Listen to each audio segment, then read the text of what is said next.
नाज़रीन अस्सलाम वालेकुम। तुहंद सवाल तो सन जवाब प्रोग्रामुक ब्याख शुमार हेत छुस बह निसार अहमद सूफी बेय एक लटि तुहंदिस खदमतस मज हाजिर। आज तह वारियों दोस्तों सवाल सूझमित तो हस्ब दस्तूर कर कह सवाल मुंतखब अजकि यमे निशस्त खतर। इब्तिदाहस मज गुजारिश कह सवाल यम वथान तिम हेकान शामिल प्रोग्राम करित तिमन दोस्तन मा आसि राय जानित मानित तिहिंद सवाल करान शामिल प्रोग्राम। हालांकि तथ योह वजह अस तिम सवाल वथान तथ इमला आसा वारिया खराब तव किन हेकान तिम शामिल प्रोग्राम करित तिम लफ्ज या तिम सवाल। कोशिश तो करान साफ पहम लेखनच बे हरगा सु शार या सु जुमल सत लेखान पन्ने सवालस या लफ्जस यथ मज तिम वर्तवित आसान तो अस सहूलियत गसान समझनस मज तो कोशिश करान तथ मुनासिब जवाब दिनच। यह इब्तिदाहस मज गुजारिश तो यम सवाल मुंतखब करमित अजकि यमे निशस्त खतर। इब्तिदाहस मज जो सवाल चोरमुत यह सूजमुत दिलशाद कश्मीरी लेखान यूट्यूबस पे। यमो सवाल सूजमुत लफ्ज अख यावन मच अत पे त्रो रोशनी अमुक पस मंजर क्या तो यह कत मानियस मन वर्तोमुत यावन मच लफ्ज।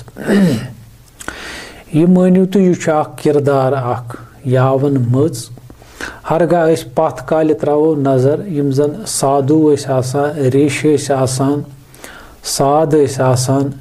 तपरेश यम जन रियाजत करान तप करान जंगलन मज कोहन मज बियाबानन मज या गुफन मज। यम तज़किया नफ्स पन्निस नफ्सस पे कंट्रोल प्रावन खतर मानिव तुम सो रियाजत करान कोशिश करान या कह दाय सुंद पजर प्रावन खतर या दायस ताम वातन कोशिश करान तम खतर तप करान या रियाजत करान। तो ब्रोह काल कह यम जन साधु तिम कह खास मुराद प्रावन खतर या जन तिम वनान वरदान हासिल करने खतर कह खास तप करान। तो यमन रियाजतन या यमन तप करनस दौरान यमन मुश्किलात वारिया। आ गो ज़ाहरी मुश्किलात ब्या गो यमन मुख्तलिफ आजमाइश करना यम छा पजी गमत पुख्त किन वन आमी। यमन कहन पन वस्ताद करान मानिव तुम आजमाइश कहन देवता करान आजमाइश तो कहन पन दुश्मन सोजान डालने खतर अमि तप निश यानी तिम यसान यम गि सान खोत थोद गन यानी अत मुख्तलिफ वजूहात। बहरहाल अख वजूहात यानी अख आजमाइश यमन तपरिशन सोजन मानिव तुम खूबसूरत कह कूर या कह जनाना यमिस जन हनर यम हेकान कंस ते मर्दस पानस कुन मायल करित यानी अख तिमन ज़ाहरी हुसन ज़बरदस्त बेस तिमन तिम वसफ तिम नाज तो नगम तिम रक्स करान तिम कंस ते मर्दस हेकान पानस कुन मायल करित तो शहवत तमिस मज पैदा करित। तो वन यह जन बूजमुत या किताबन मज लिखित खाल कह युस जन यमन कुन मायल हेकान गसित बाकी सारी यमन पत नेरान तो तिमन मुशिद गसान पन सोरे सो रियाजत तो तप तीसा कशिश यमन जनानन। बहरहाल त्रो सो करो पन कत युस जन यावन मज अत पे त्रो रोशनी वन सानि कशीर मज युस जन बादशाह बड़शाह यमिस वनान तमिस युस जन बोड़ बोय यम किताबन मज वाक़ात आमत यम बह अर्ज कर वनस दपान तमिस नाव अली शाह यह बड़शाहस बोड़ बोय अम हसा लग भग कर्म 6-7 वरियन हुकूमत कशीर पेठ तो वन तथ दौरस मज अक्सरियत पंडितन हज ज्यादा बनस्बत मुसलमानन हज हालांकि बादशाह उस मुसलमान मगर आबादी लिहाज अक्सरियत ज्यादा पंडितन हज बनस्बत मुसलमान दपान अली शाह यमिस हसा सख्त तकबुर पन्ने अत बादशाही पे बेन यह कशीर पे वन सेदेव पदेव यह तो दपान तथ दौरस मज हसा इशबर इलाकस मज यत जन निशात वनान तपरी आश्रम तत साधु रूहानी पेशवा इन पंडितन हुंद यह सख मशहूर थद पायुक बुजुर्ग मान यमिस निश पंडित गसान पन मुराद हेत या तमिस निश दरस पावने तो क्या मुसलमान गसान तस निश इन क्या मुश्किलात तम गसान तस निश तो दपान अमिस बादशाहस अली शाहस तसा गो अक दो शौक बह वुचह साधु यह संत यह छुकुस अमिस सत कर मुलाकात दपान युथु यह वोत अत आश्रमस निश तो मगर अम साधुवन दुत अमिस इजाजत अंदर अचनस मुलाकात दुतनस न तो मगर दपान अमिस बादशाहस गो न यह गवारा अमिस गो हद की इज्जत यह सा आव दजान दजान वापस पन्निस महलस मज तो अत कोरुन यह वाक़ा बयान पन्न वजीरन तो मुशीरन मज तो तिमो हसा वतलो पन्नो कथो सत वारे अम सुन शरारत कैंचो दुत मशवर यह करोन गिरफ्तार कैंचो वोन बे क्या करोस तो दपान अख वजीर हसा तम दोप तुई त्रयु यह मसल मे पे बह अंजराव यह पाने तमिस सत क्या करुन या तमिस सत क्या शुभ करुन दपान यमो हसा कर रलित मिलित सोय यमो हसा कर यमिश मे गोडनेथ जिक्र कर तमी आय हसा कर यमो जनान तैयार यो जन मानियो तुम आजकल यथ वनान बाजारो जनान या यम जन फिल्मन मज वुचान तम कोठन मज आसान तम जनान बाजारो जनान यम जन मर्दन पानन कुन मायल करान तो तिहज जिनसी जरूरियात पूर करान तमी आय हसा अन यमो खूबसूरत जनान तो अमिस दोपुक चे दिमो यूता रकम यूता च मंगक फलहन जाय साद यह सा चे पानस कुन मायल करुन तो यह चे कोशिश करन दपान तमिस पन्निस अत हुस्नस तो पन्निस अत फनस पे यीचा मानियो तुम सह नाज पन्निस अत फनस तो हुस्नस पे तम दोप यमन यह सा गई लकट कत पथ सह लोंच गंडित सह साधु तो दपान यह सठा माहिर जनान अत मज यानी मर्द न पानस कुन मायल करान तूता अमिस हुसन तो मानियो तुम सह कसब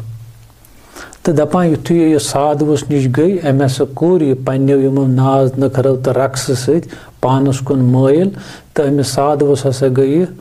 सोरे पनुन आसन मशिद तो यह हसा गो अमसी यावन मच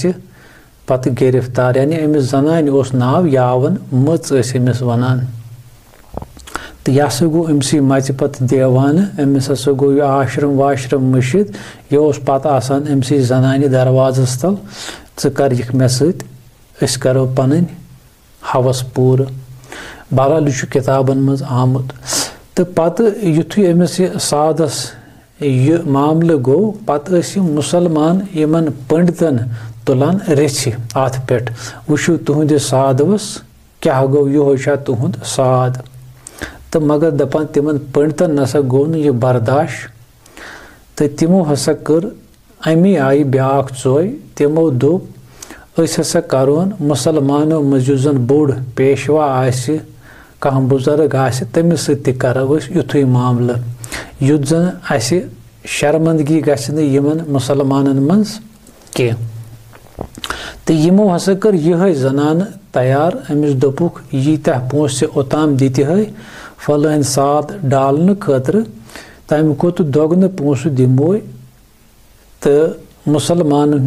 बुजुर्ग करन इथे पे पानस कुन मायल सवालन पन्ने तमे रोतब निश युथ जन तमिस बदनामी गछि लुकन मज तो दपान तम वक्त हसा सारे खुद थोद बुजुर्ग ये मानने यवान शेखुल आलम शेख नूरुद्दीन वली रहमतुल्लाह अलैह। तो यमो हसा कोर अमिस तजवीज़ जो सुई बुजुर्ग करन छु पानस कुन कायल मायल युद्ध जन तम संदिस यजदस दाग लगे। तो दपान अमिस सोंदरी ओस अमिस यावन मच ओस पानस पे यूता अबूर दोपनक यह लकट कथ ये कुन साद तत क्या करवा नुंद। तो दपान यह हसा द्राय तो यह हसा वोच येतनस कयाम आसान करित शेखुल आलम। तो अम हसा लग पन यम नाज तो नगम करन पन यह रकस करन तो हेच अम पन्ने आय कोशिश करन शेखुल आलमस पानस कुन मायल करने खतर। तो शेखुल आलमन वारिया नसीहत करमज इब्तिदाहस मज अमिस यानी युथी अम हरब लग इस्तेमाल करें शेखुल आलमन लज अमिस नसीहत करें सो नसीहत तिमो करमज अकिस नज़म किस सूरतस मज यानी सो वारिया बड़ नज़म शेखुल आलमन वनमज अमिस यावन मच पे हरगा कंस सो पारन आस या ज़रूरत आस ब कर सो अपलोड पन्निस फेसबुक पेजस पे तम किस कमेंट बॉक्सस मज यानी ये वीडियोस तलकन आस सो अपलोड करित यूट्यूबस पे गस न फोटो अपलोड कि बह कर फेसबुक पेजस पे तिम सारी फोटो अपलोड हरगा कंस ज़रूरत आस सो नज़म सो हेकि पढ़ित त यानी यो जन शेखुल आलमन अमिस यावन मच पे नज़म वनमित तमिक अख शार इत पट पेख पायस यावन मची यानी शेखुल आलमन करे बड़ कोशिश यह गस पाने मान यम हरब बंद करें तो वापस गस नेरन तो मगर तम नसा मोन न तमिस पन्नस अथ हनरस पन्नस अथ हुस्नस पे वारिया अबूर तो तम लज वारिया कोशिश करने तो शेखरस पत वन शेखुल आलमन हसा कर पत अमिस नजर तो अमिस जन यह हुसन ये पे अमिस बड़ घमंड तो अत यह हसा गो यह हुसन मसक अमिस हसा गई ये वन पे मस्क सूरत तो यह हुसन हसा बिगड़ो अमिस सोरे तो अमिस हसा पे सारी परमान वस अमिस यावन मच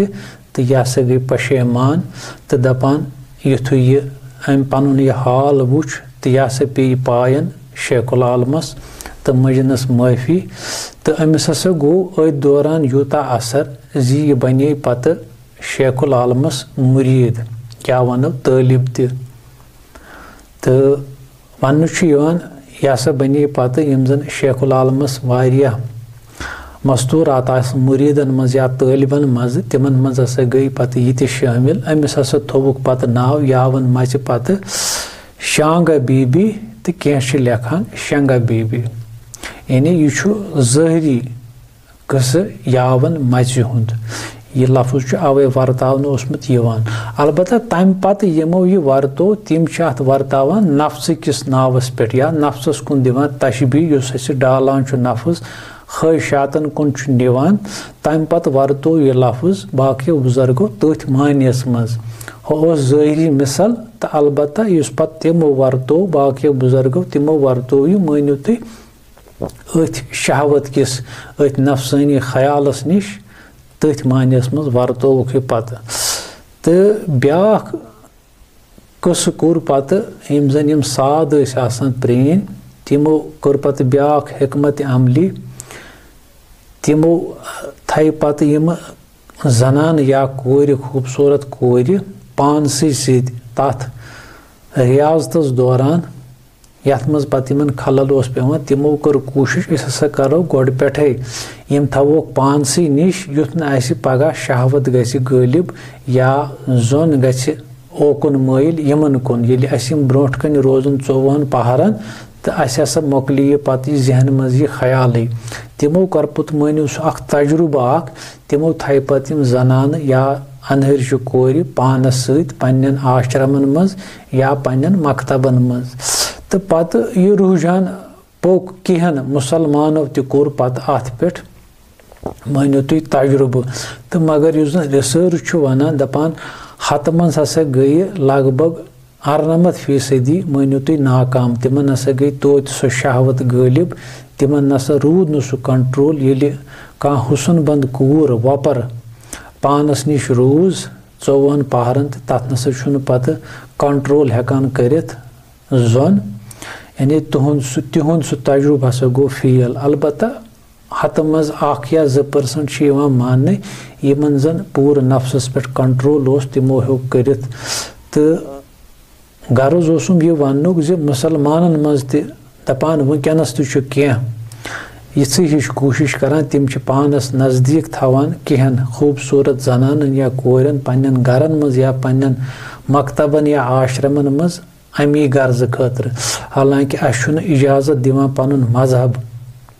कह गैर महरम जनान या कूर पानस निश थवनस तथ कोर हुजूरो सख्त मना क्या नफ्स यह शैतान यह कुन त विज हेकान गालिब गसित हालांकि मे कोर गोड़े अर्ज यह हत मज आसान यमिस जन पूर कंट्रोल आसान नफ्सस पे तो बेस न बह एतराज करान कह मुस्तूरात गस बुजुर्गस निश तालीम प्रावने तथ एतराज अलबत्ता बहुस वनान तिम पन्न मकतबन मज तिमन थवान पत मानिव तथ पानस नज़दीक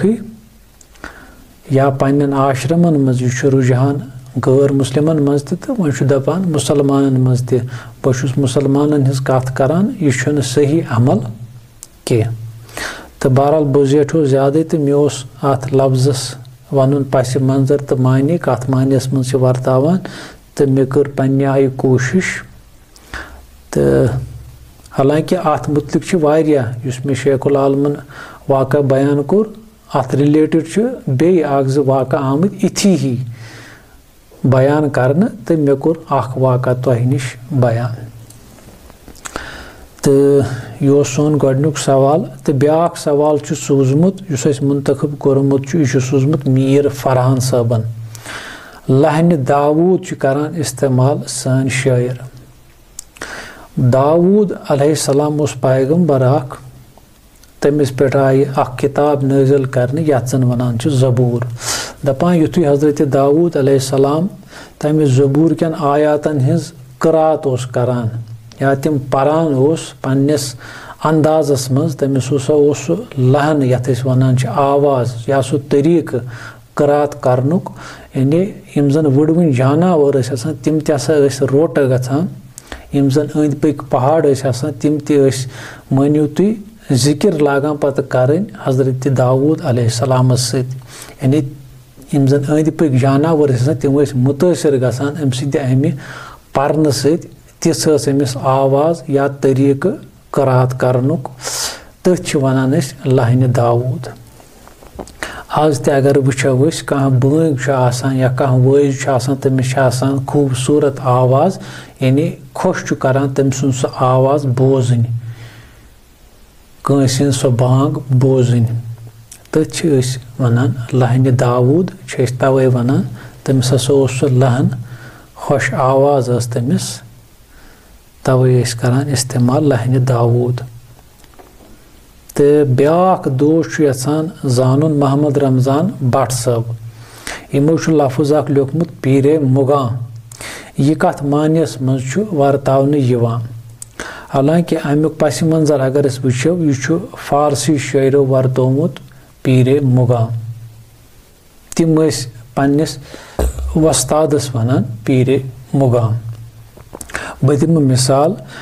बमय सजादा रंगीन कुन गरत पीरे मुगां गोयद कि सलिक बेखबर नबूद ज़राहो रस्म मंजिल हा यह हाफिज शिराजी सुन शार यानी यम वर्तावान ज़्यादा पहमत फारसी शायर तो सानियो सूफ़ी शायरों बेशुमार अल्फाज तुलमत सूफ़ी शायरी मज यन फारसी शायरी तम मज तुलमत तो पन्ने शायरी मज इस्तेमाल करमत हालांकि तिमो तथ पत बदल मानी दितमत मगर कह अल्फाज तिमन पसंद आमत तमि शायरी मज या तिमो मसनवी ब्रोट परान या गुलिस्तान बोस्तान परान तिमो मज कह किरदार तो कह अल्फाज पसंद करमत पत तिमे वर्तमत पन्ने शायरी मज तिथु अल्फाज पीरे मुगा अमुक मतलब असली अगर वो यह वनान आतश परस्तन हुन मानिव तुम जुठ मुजाविर तमे मानिव तिहद इबादत खानुक आतश परस्तन हिंदन तमिक यु जन बोड़ जुट वन पन्ने आय मौलवी जानन वोल जुट तमसी वन पीरे मुगाम या वन यु जन शराब खानुक मालिक आसि तमिस ति वन पीरे मुगाम। अलबत्ता अत पत शायरों दितमित बदल माने यानी यह वनान यु जन दाना आसि जानकार आसि माहिर आसि तमसी वनान पीरे मुगाम। तो यह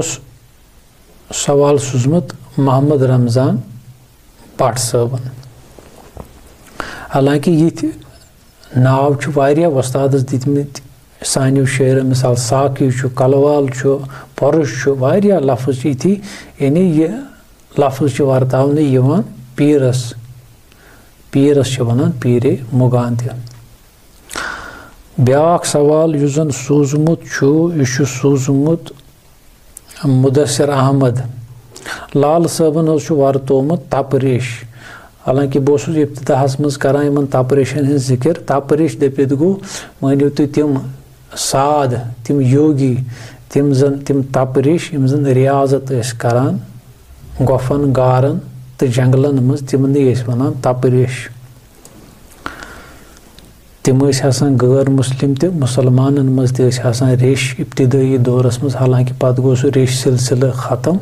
तो मुसलमान मज रेश यम जन इबादत करान रियाजत करान तिमन ते वनान तपरेश। पृछो मलन बाबन बे तपरेशन यह वर्तोमुत तपरेश।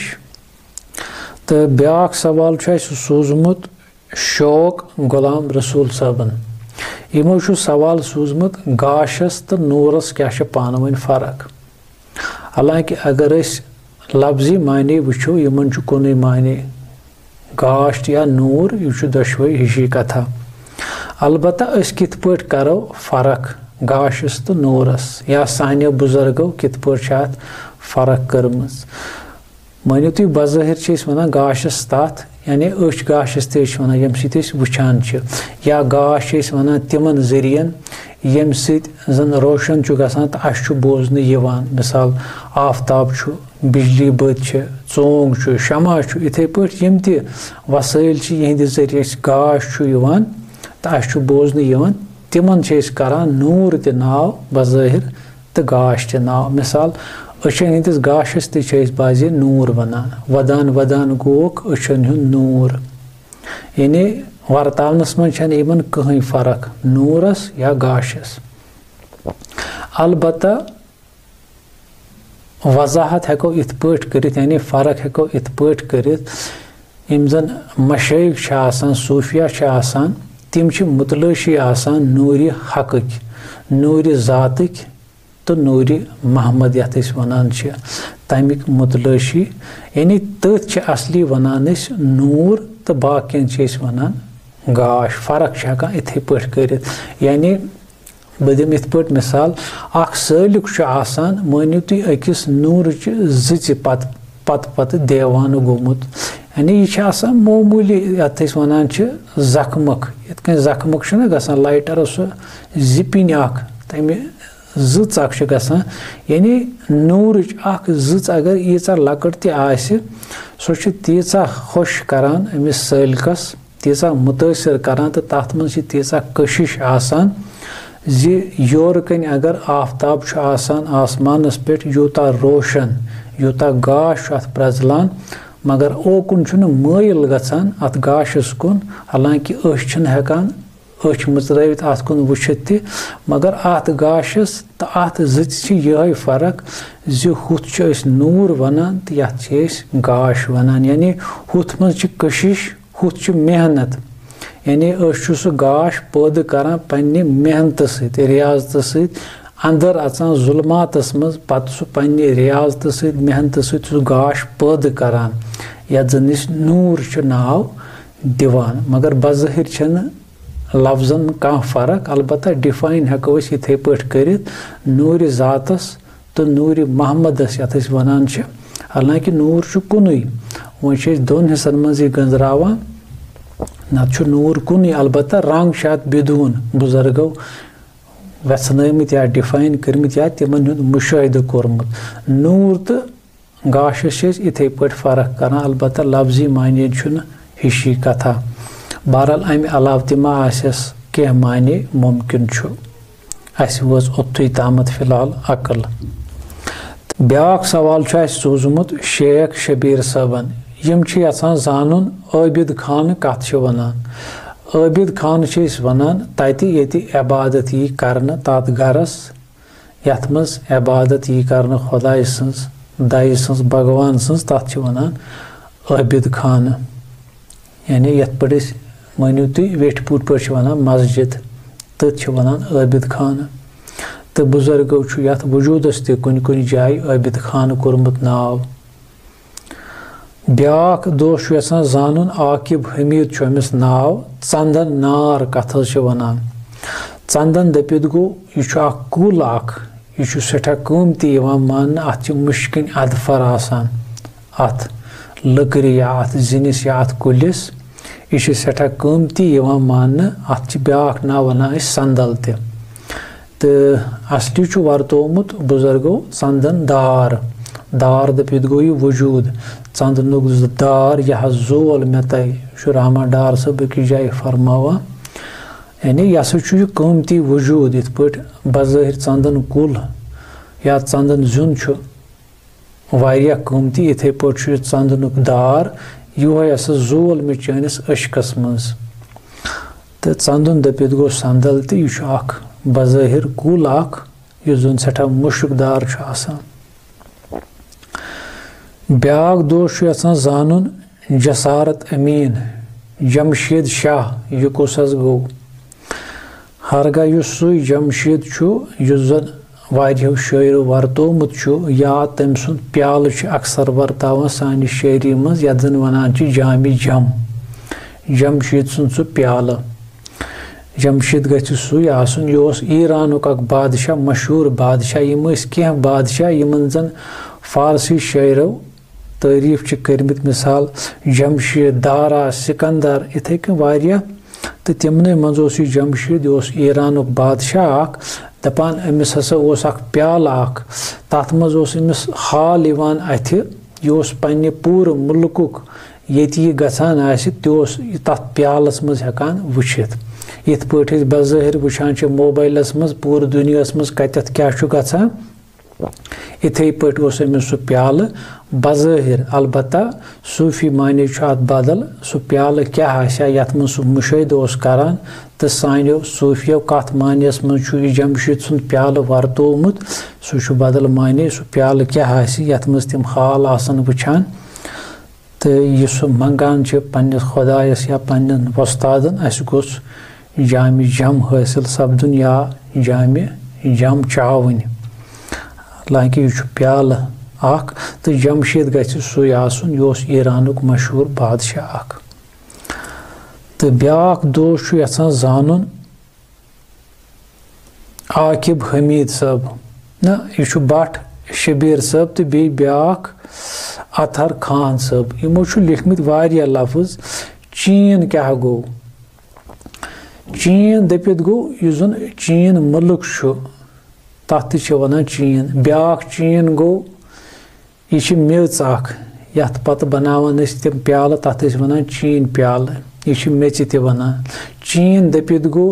यस डेकस पे रिख आसान यथ वनान चीन बर जबीन डेकस द्रक खालन सो रिख खालन यानी सो शरारतस मज या कुन हालतस मज खालान यु शरारत खसान कंस चख खसान तम विज यु डेकस सो द्रक हिश खसान सो रिख हिश तथ वनान चीन। इथे पे चीन वारियास मानियन मज वर्तावान सन सूफी शायर। 7 चीन ते वर्तावान यानी इन 7 सुराकन ते बाहे चीन वनान। चीन गाहे दूर रस करान इस्तेमाल दूर। गाहे करान सन सूफी शायर इस्तेमाल चीन मा चीन। चीन दपित गो चीन मा चीन ते असली वनान चीन से यह असली ब्रोट हिंदिक यम जन लुक तम चीनस वनान महा चीन यानी विशाल चीन। यह ताकतवर सठा रकबह लिहाज ते आबादी लिहाज ते ताकत लिहाज ते तिजारत लिहाज ते उस यह सरस मान चीन तवे वनान महा चीन पत गो यह छोटान छोटान अत वनान मा चीन चीन मा चीन ततिच कह सुंदर या वनान शाही चीन चीनुक बादशाह हालांकि यह सह चीन मे कोर गोड़े अर्ज चीन वारिहन मानन मज वर्तोमुत सानियो सूफी शायरों तथ वजाहत करन वारिया मुश्किल ज कत कत मानियस मज तुझ ननान तमी विज ये सह शार ब्रोट कन आसि अत शारस मज क्या माने चीनस या शाह हबश वर्तावान हबशुक शाह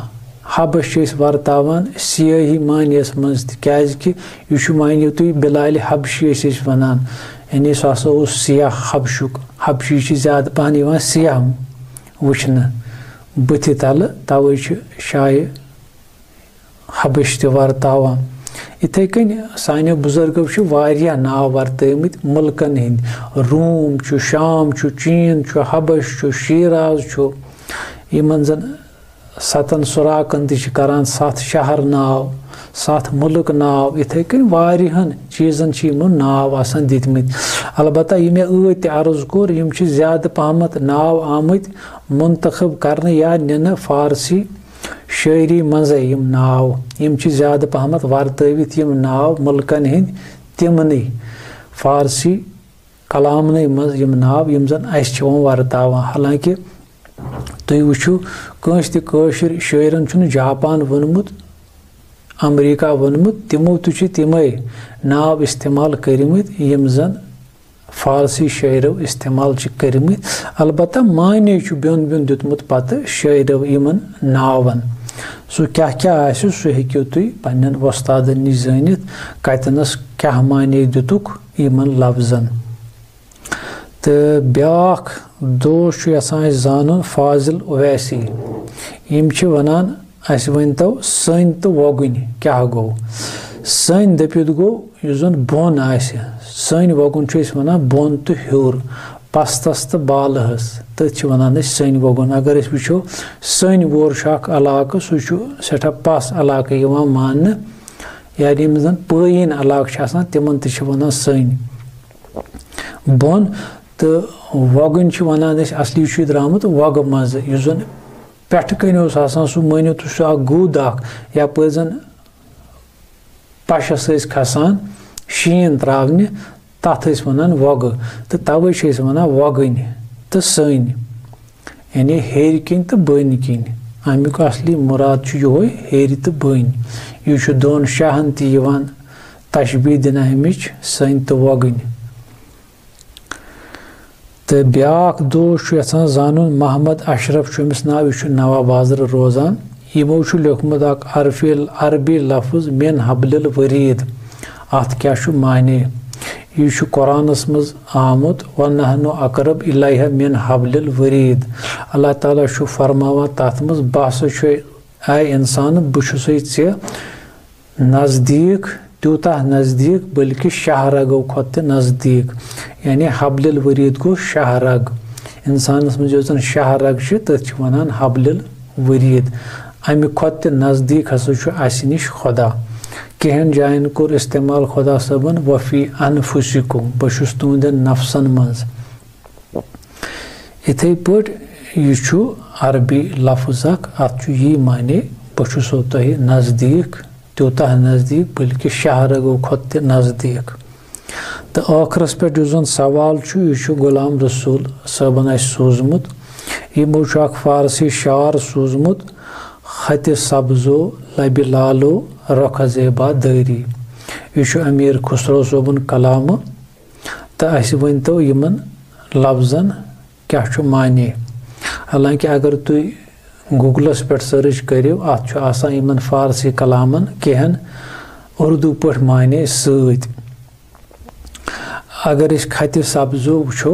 खत दपित खतस वारिया माने खत गो लकीर ब्या खत गो यस चिट सोजान ब्या खत गो यथ मानो तुम रेश वनान अक्सर माने चुका दितमुत रेश मुबारक हालांकि यह आमुत नात लेखन हुजूर तिहदन तारीफन मज खत सब्जो दपित गो सु खत युस जन नूरानी आसि सब्ज दपित गो नूरानी खत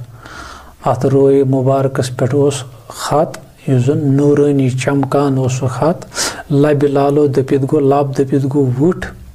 लालो दपित गई वजल वुठ सजवन वुठ खूबसूरत वुठ वजल रंगक तो रोख दपित गो रोय यथ चेहर वनान बुत वनान ज़ेबा वनान खूबसूरत बेमिसाल यथ जन वनान यानी खुशवुन खूबसूरत तथ वनान ज़ेबा दरी आमुत अत मज मानियो तुम काफ़ी इस्तेमाल करना हर कुन शारस मज आसि दरी दरी इत पे जन पत वर्तवित हुस्न यूसुफ दमे ईसा यदे बैजा दरी यानी यम जन पतमेन पैगम्बरन मज मोजज़ात या अवसाफ या सिफात तम सारी मुजमल सिफात तो मोजज़ात हुजूरन हंदिस ज़ात अक़दस मज यानी तिमन सारनी मोजज़ातन तो सिफातन हिंद मंबा तिमन सारी तिम वसफ हुजूरन आमद अता करने जुमल तो यमन लफ्जन बज़ाहिर माने खत सब्जो लब लालो रख ज़ेबा दरी नूरानी खत वजल वुठ तो रख ज़ेबा गो खुशवुन रोय खूबसूरत रोय तो बज़ाहिर ये माने अमे मजीद पता ज़ाविल माने क्या करनस बुजुर्ग सह गो ज़ाविल माने तो बज़ाहिर अत ये माने तो यम मुंतखब करमत अज़कियम नशस्त खतर क्या सवाल तो उम्मीद कुन हदस तम तुह पसंद आम सान कोशिश तो बार बार चुस बह अर्ज करान कोताही कह रोजम तथ गो दरगुजर करुन तो सान खुद अगर कह बेहतरीन जवाब तुह मज कंस दोस्तस निश योतोत न जोन पिलो तो तिम तो अस त सोजान तिम जवाब कमेंट बॉक्सस मज लिखित युस जन सानिस इल्मस मज त इजाफ सपद तो सानी कोशिश अगर तुह पसंद यम वीडियो तो बाकियन लुकन तम त वातनावान शेयर करित ग्रुपन मज या पन्न यम जन तुह फ्रेंड सर्कलस मज आसन तिमन तान त वातनाउन तिमन तम आस कह सवाल इश्काल कह लफ्ज जहनस मज यथ न तिमन माने फहमस मज तिम हेकन सूजित अस करो नौकराजी अस करो कोशिश तिमन सहल माने दिनच तो सोन यह फेसबुक पेज तो सान यूट्यूब चैनल करो लाइक तो बे सब्सक्राइब अम सत हौसला अफजाई सपदान बे बासान न सोन प्रोग्राम पजी वुचान कह तो हरगह तुह त सवाल कह जहनस मज तुम हेको कमेंट बॉक्सस मज सूजित सानिस फेसबुक पेजस पे यथ जन नाव कश्मीरी सूफिज़म यह करो लाइक तो बे तो अत कमेंट बॉक्सस मज सोजान पन सवाल साफ साफ लिखित युत जन वथ बे सानि यूट्यूब चैनल पे तथ तो नाव कश्मीरी सूफिज़म सो करो सब्सक्राइब यह बिल्कुल मुफ्त अत कह पोस लगान सब्सक्राइब करथी खसान अत मानो तुम घंटी हिश तथ पे गि क्लिक करुन तम सत नोटिफिकेशन युस ते वीडियो नो खालो तमिच नोटिफिकेशन यी तुम हेको गोडनेथी सह वीडियो वुचित तो नई सवाल तो तिमन हुंद जवाब हेत सपदो इंशाअल्लाह बे तुहंदिस खदमतस मज हाजिर